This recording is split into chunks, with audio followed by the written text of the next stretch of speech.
यो हो भाई लोग, तो कैसे हो आप लोग? अकाउंट की तैयारी कैसी चल रही है मित्र? कैसे हो? तो ऐसा दिखेगा तुम्हारा अकाउंट का बोर्ड एग्जाम। ऐसा, बिल्कुल ऐसा, सेम टू सेम डिट्टो ऐसा ही दिखेगा तुम्हें तुम्हारा बोर्ड का एग्जाम। और ये तुम पहले ही देख सकते हो, आसान था, बहुत आसान। और देख लो कितने सारे पेजेस हैं, कितने सारे पेजेस हैं। तुम देख सकते हो ऑलमोस्ट इसमें होंगे 39 पेजेस है इसमें। ठीक है, एक पेज होगा हिंदी का, एक पेज होगा इंग्लिश का। डन। और एक तुम्हारी इधर से दो कैश फ्लो की जगह पे दो चीजें आएंगी, कंप्यूटराइज्ड अकाउंटिंग, या फिर तुम्हें पता ही है कैश फ्लो किस में आती है। तो अब मेन बात शुरू करते हैं। हम क्या करें, लिखें कैसे, स्टार्ट कैसे करें इसको, पेपर को हम कैसे करें कि हमारा पेपर ना छूटे। तो चलिए मैं तुम्हें बताता हूँ। उससे पहले लाइक और सब्सक्राइब कर दो यार, तुम्हारे लिए मैं इतना कर रहा हूँ। मैंने छुट्टी भी ली थी यार कॉलेज से, तुम थोड़ी सी तो हेल्प करो मेरे अपने भाई की। तो चलो शुरू करते हैं, ठीक है? तो सुनो यार, बात सुनो मेरी। अब इसको स्टार्ट करने के लिए मैं तुमको एक चीज बताऊंगा ध्यान से। ये पेपर मेरा बोर्ड का है, डन। इसमें मैं एमसीक्यू मैंने लास्ट में करी थी, जो सबसे बड़ी गलती है। तुम लोगों को स्टार्ट ही करना है एमसीक्यू से। रीडिंग टाइम मिलता है, सारे एमसीक्यू निपटा दो। चाहे तुम्हें 3 घंटे, देखो 3 घंटे तुम्हें 15 मिनट मिलते हैं। रीडिंग टाइम 15 मिनट, 3 घंटे 15 मिनट मिलते हैं। 15 मिनट रीडिंग टाइम, लास्ट के 15 मिनट चेकिंग के लिए। आधा घंटा तुम लोगों ने ऐसे स्पेस छोड़ दिया। वो आधा घंटा मतलब स्टार्टिंग के 15 में तुमको ऑलमोस्ट 3 ही घंटे मिल रहे हैं। 3 घंटे, स्टार्टिंग का आधा घंटा तुम लोगों को एमसीक्यू देनी है। अगर 45 मिनट में, अगर 1 घंटे में भी हो रहे हैं ना तुम्हारे एमसीक्यू, तो खत्म कटा लो। क्यों? तुम्हारे पास 2 घंटे, और 2 घंटे में आराम से पेपर पास किया जा सकता है। पास का 60 नंबर लाए जा सकते हैं 2 घंटे में सिर्फ। और ये मैं कैसे कह रहा हूं, मैं कर चुका हूं, मैंने करा था लास्ट में। मेरी गलती ये रही, मैंने शीट ली थी बोर्ड के एग्जाम में, एक्स्ट्रा शीट जो मोटी गट्ठी देखा आए थे ना, तो फिजिकल एजुकेशन में देखी थी ना। तो उस वाली बुक में ना वो जो आई थी, मैं सारी कॉपी मैंने भर दी थी। हर सब्जेक्ट में मैंने हर एक पेज भरा था। बस स्टार्टिंग वाला, जैसे ये पेज है ना, ऐसे खुलती है तुम्हारी, ये वाली खुलती है जैसे बुक, तो ये वाला पेज खोल के यहाँ से शुरू करा था मैंने। तो ये वाला पेज अगर मैं करता, यहाँ से करता, तो मेरे को शीट की भी जरूरत नहीं पड़ती। चलो एक्सपीरियंस की बात है, मिल गई। तो मेन बात भाई, तो ये बात छोड़, हमें ये बता हमें ये क्या करना, मेरे पास टाइम नहीं इतना। तो सुनो यार, सबसे पहले एमसीक्यू तुम्हें मिलते हैं, सबसे स्टार्टिंग में आएंगे 16 एमसीक्यू। उसके बाद बी पार्ट के में आएंगे 4 एमसीक्यू। जो 16 एमसीक्यू होंगे, ये तुम्हारे हो जाने चाहिए स्टार्टिंग में। 15 मिनट, आधे घंटा भी लगता है ना अगर स्टार्टिंग का। मैं 15 मिनट रीडिंग का टाइम बिल्कुल एक्सक्लूड करके चल रहा हूँ। क्यों? क्योंकि लास्ट में उन 15 मिनट को तुमने शफल कर लिया लास्ट के लिए, रिवीजन वाले। तो मैं 3 घंटे मान के चलूंगा अब सब एक चीज में। तो 16 एमसीक्यू मिलेंगे तुमको स्टार्टिंग में। तो वो 16 एमसीक्यू तुम्हारे हो जाने चाहिए पहले आधे घंटे में। अगर कोई नहीं आता, बिल्कुल नहीं आता, उसको सर्कल करके लास्ट में छोड़ दो। लेकिन ये बात याद रखना, जब तुम पेपर सबमिट कर रहे होगे तो तुम्हारे पास टाइम नहीं होगा कि तुम ये देख पाओ। तो मैं एडवाइस करता हूं, चाहे गलत हो चाहे सही हो, इसके ऊपर ना ऑप्शन में मार्क कर देना कि इन दोनों में मेरे को डाउट आ रहा है। जैसे कि मेरे पास ऑप्शन आ गया ए और बी में से, मेरे को डाउट आ रहा है कि इन दोनों में से कोई हो सकता है और नहीं हो सकते। तो उनके ऊपर ना पेंसिल से एक लाइन खींच दो कि दोनों है, ए और बी में से आ सकता है, दोनों में से। तो तुम्हें पता रहेगा हाँ इसमें कंफ्यूजन थी मेरे को। बाकी पेंसिल से ऐसे मार्क करना है, देखो ऐसे मार्क करना पेंसिल से, ऐसे कि ये वाला आंसर है, ऐसे मार्क कर देना। समझ आया? अब उसके बाद आते हैं हम, स्टार्टिंग का तुमने 45 मिनट दे दिए, तो वो 4 एमसीक्यू जो तुम्हें आगे मिलेंगे उनकी टेंशन नहीं लेनी, उनको साथ साथ करना है जब तुम करोगे। और उनको मैं गिनता भी नहीं, वो इतने आसान एमसीक्यूज होते हैं, टेंशन नहीं लेनी। अगर मुश्किल आ भी जाए तो उसको छोड़ दो, पहले अपना पेपर कंप्लीट करो। उन 4 नंबर के चक्कर में अपना पूरा पेपर मत खत्म करो जो तुम करके आए हो, पढ़ के आए हो। समझ गए? पहले एमसीक्यू अगर होते, अगर जैसे मैंने बताया 45 मिनट है, 45 मिनट में तुम्हारी एमसीक्यू खत्म हो गए। अगर 45 मिनट में तुमको टाइम मिलता है तो उन 4 एमसीक्यू पे जाओ, नहीं मिलता भाई छोड़ दो। सच बता रहा हूं, छोड़ दो। पास पहले पेपर में स्टार्ट करती सोचो पास करना है, पास होने का पहले पेपर तैयार कर लिया। उसके बाद फिर सोचना है 60 नंबर तक कहां से पहुंचना है, पहुंच गए। उसके बाद 20 नंबर अपने 60 नंबर के निकाल। और तुमको कैसे करना है, देखो 3 घंटे का पेपर, मैं 100 नंबर मान के चलता हूँ, तुम लोगों को 80 करना है, मैं 100 का तुम्हें बता के चलता हूँ कैसे करना है। अगर तुम लोगों के पास 40-40 मिनट होंगे ना हर एक टाइम, 160 मिनट में मान के चल रहा हूँ।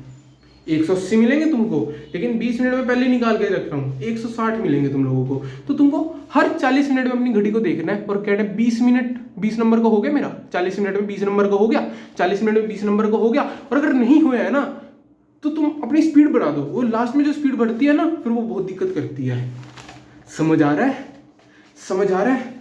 बहुत आसान चीज है, टेंशन फ्री होके करना है। उसके बाद हम आ जाते हैं एमसीक्यू। तो तुम्हारा तुम जैसे मर्जी कर लेना, मैंने पेपर में ही सोल्व करना है, कॉपी मत यूज करना। अपनी कॉपी का लास्ट पेज यूज करना, वो भी पेंसिल से, पेन मत चलना उसको, और इस पे ही क्वेश्चन का यूज करना एमसीक्यू का। अब मैं शुरू करता हूँ तुमसे कि 14वें क्या नाम है, 16 क्वेश्चन खत्म, उसके बाद 17वें क्वेश्चन से तुम्हारे को पेपर शुरू होंगे 3-3 नंबर वाले। 17वें क्वेश्चन से लेकर तुम्हारे 20वें क्वेश्चन तक तुम्हें 3 नंबर के होंगे। और इसको स्टार्ट मत करना, स्टार्ट करोगे 4 नंबर वाले क्वेश्चन से। अगर ये छूट भी गए टेंशन फ्री रहोगे, कोई दिक्कत की बात नहीं। स्टार्ट कैसे करना है? 4 नंबर वाले क्वेश्चन से, मतलब 21 क्वेश्चन से लेकर 22, जो 2 क्वेश्चन 4-4 नंबर के 8 नंबर के होंगे, इनसे शुरू करना है पेपर को अपना। उसके बाद 6 नंबर वाले करने हैं सारे, 6 नंबर वाले क्वेश्चन करने हैं, चाहे ऑप्शन में हो चाहे जैसे मर्जी हो। और देखो मैं कहता हूँ ना तुम लोगों को, ये आया, ये वाला क्वेश्चन आया था, देखो ध्यान से। इसमें मेरे को कहा गया था रिजेक्टेड करे गए हैं, अप्लाइड। मैंने ये देखो, मैंने अप्लाइड को सबसे पहले मार्क कर दिया। क्या करा? अप्लाइड करा, अलॉट करा, रिजेक्ट करे, कैसे करे। मैंने हर एक को जो जो मार्क कर रखे हैं ना, सिर्फ उन पे ज्यादा ध्यान दिया है। ये जब तुम आता है ना कि हमें आ नहीं रहा यार, बहुत से जब तुम वापस आते हो इस पे और तुम फिर दोबारा क्वेश्चन रीड करना पड़ता है, वो बहुत दिक्कत बात है। और क्वेश्चन रीड मत करना, कोई भी मत करना, सीक्वेंस तुम अपने आप पेपर में देख लेना, तुम सिर्फ एमसीक्यू करना, क्योंकि तुमको पेपर में क्वेश्चन करते वक्त ये सब पढ़ना तो है ही, रीडिंग टाइम में क्यों वेस्ट करना टाइम, ठीक है।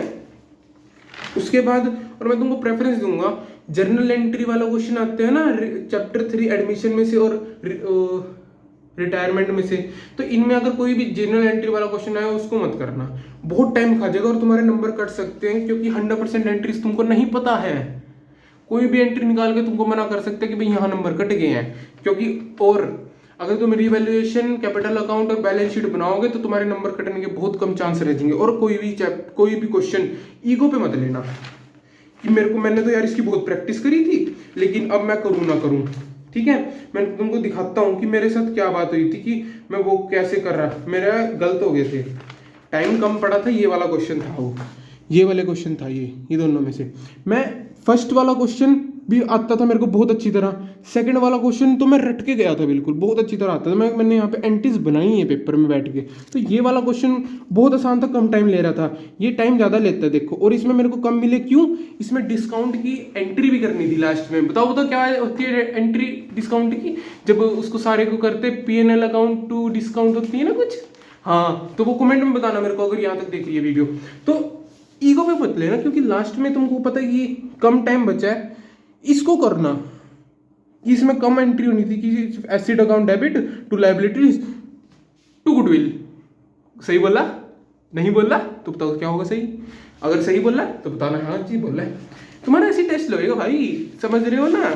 उसके बाद तुम लोगों ने पेपर करा, 4 नंबर वाले क्वेश्चन कर लिए, सारे 6 नंबर वाले। उसके बाद तुम फाइनेंशियल अकाउंटिंग पे पहुंचते हो।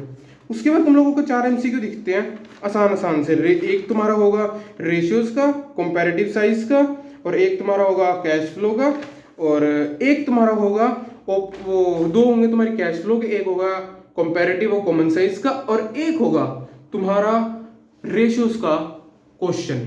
और उसके बाद 1-2 स्टेटमेंट दे देगा, उसमें भी तुमको पूछ लेगा, कोई भी आ सकता है। MCQ में कोई चॉइस नहीं आती, करना पड़ेगा। उसके बाद तुम्हारी ये चीज आएगी, क्या कहते हैं इसको, तुम्हें वो बताना पड़ेगा एंड कि इसका स्टॉक इन ट्रेड कहाँ पे आएगा, मोटर व्हीकल कहाँ आता है, प्रोविजन फॉर टैक्स कहाँ पे आता है, पता कौन सी चीज में आता है? बैलेंस शीट में। करंट एसिड्स है, नॉन करंट एसिड्स है, नॉन करंट लाइबिलिटीज हैं, करंट लाइबिलिटीज हैं, पूरी बैलेंस शीट लिखो जरा कमेंट में, ठीक है। उसके बाद तुम्हारे पास आ जाएगा कॉमन साइज और कंपैरेटिव। और मैं तुमको एडवाइस देता हूँ, कॉमन साइज और कंपैरेटिव तुम अगर लास्ट में भी करते हो ना, और लास्ट में करते हो तुम्हारा एक तो तुम परसेंटेज निकालते हो, उसके बाद उससे पहले तुम कॉमन सेंस कंपैरेटिव को माइनस करके लिखते हो, लेकिन परसेंटेज निकालने के लिए तुम लोगों को बहुत गुणा बढ़ा करनी पड़ती है, बहुत भसड़ करनी पड़ती है। तो मेरी बात मानना, भसड़ मत करना भी उसकी, जब तक परसेंटेज मत निकालना जब तक तुम्हारा पेपर पूरा ना हो जाए, क्योंकि अगर वो परसेंटेज निकालने में तुमको टाइम ज़्यादा लगेगा लेकिन उसका नंबर सिर्फ एक मिलेगा, और वो भी सारे क्वेश्चन का परसेंटेज के लिए। उसको एक नंबर छोड़ भी दोगे तुम लोगों को 2 नंबर तो मिल ही जाएंगे, और वो भी फ्री के नंबर है। 1 नंबर टेंशन मत लेना बस, ठीक है। उसके बाद तुम्हारी रेशियोज का क्वेश्चन आ जाएगा। देखो मैं तुम लोगों को रेशियोज को दिखा रहा हूँ, ये बहुत इंपॉर्टेंट क्वेश्चन है दोनों, इसको स्क्रीनशॉट ले लो, और ये दोनों बहुत इंपॉर्टेंट क्वेश्चन है, रिटर्न ऑन इन्वेस्टमेंट वाले और पीवाईक्यू है भाई, पीवाईक्यू नाम के कर लेना। उसके बाद आते हैं कैश फ्लो स्टेटमेंट्स।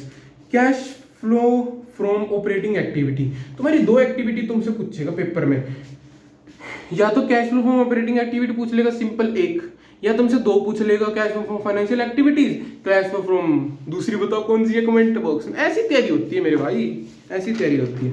उसके बाद तुम्हारे पास एंट्री मिलती है नोट्स टू अकाउंट के नीचे, ये देखो नोट्स टू अकाउंट के नीचे तुमको 2 एंट्री मिलती हैं। इन एंट्रीज को ध्यान से करके जाना, क्योंकि पेपर में बैठ के दिक्कत होती है। और जब मशीनरी के नीचे अमाउंट दे रखी हो तो डेप्रिसिएशन, अक्यूमुलेटेड डेप्रिसिएशन होती है। डेप्रिसिएशन अलग होता है कि पूरे साल का, और अक्यूमुलेटेड डेप्रिसिएशन थोड़ा अलग होता है। तो मेरे भाई ध्यान देना प्लीज, ठीक है। देख उससे ज्यादा तो मैं कुछ बता नहीं सकता, मैं सिर्फ तेरे को ये बता सकता हूँ, पेपर में जाएगा टेंशन फ्री होके बैठेगा। अगर तेरा स्टार्टिंग का 1 मिनट तू ये भी सोच रहा है कि अगर मैं स्टार्टिंग का 1 मिनट में मैं थोड़ा टेंशन फ्री हो सकता हूँ, पानी पी सकता हूँ, पी ले, 1 मिनट कोई दिक्कत नहीं है, लेकिन लास्ट का 1 मिनट बहुत इंपॉर्टेंट है। फर्स्ट वाला 1 इंपॉर्टेंट तू नहीं समझता ना, वो गलती कर रहा है। और ऊपर नहीं उठानी बस मुंडी, इस पेपर में चीटिंग मत करियो एमसीक्यू के अलावा, क्योंकि होने की नहीं है, हो ही नहीं सकती मेरे भाई। पेपर छूट जाएगा अगर चीटिंग करने जाएगा, पता है। मेरे पीछे बैठे हुए बच्चों को 4 को चीटिंग कराई थी मैंने, मेरा पेपर छूट गया था। एक्सपीरियंस से कह रहा हूँ, झूठ नहीं बोल रहा। मान जाना बात, डन, मेरी बात मान जाना। तो यार तुम लोगों को मैं जितनी हेल्प कर सकता था मैं करूंगा तुम्हारे पेपर तक। 24 को तुम्हारा पेपर है, और अगर तुमने मेरी पिछली वीडियो नहीं देखी है, मैंने कैश फ्लो 10 मिनट में समझाया था तुम लोगों को, अगर तुमने नहीं देखा देख लो यार जाके। तो ठीक है भाई लोग, राधे राधे, पढ़ो फटाफट। और लास्ट का 1 दिन 23 तारीख को तुम्हारे भाई तक 50 करा दो, मैं लाइव आके तुम लोगों को पढ़ाऊंगा। और बोलो उस दिन तक 50 सब्सक्राइबर्स करा दो बस। चलो ठीक है भाई लोग, राधे राधे, जय श्री राम। पढ़ो जाके, चलो पढ़ो पढ़ो पढ़ो पढ़ो पढ़ो पढ़ो।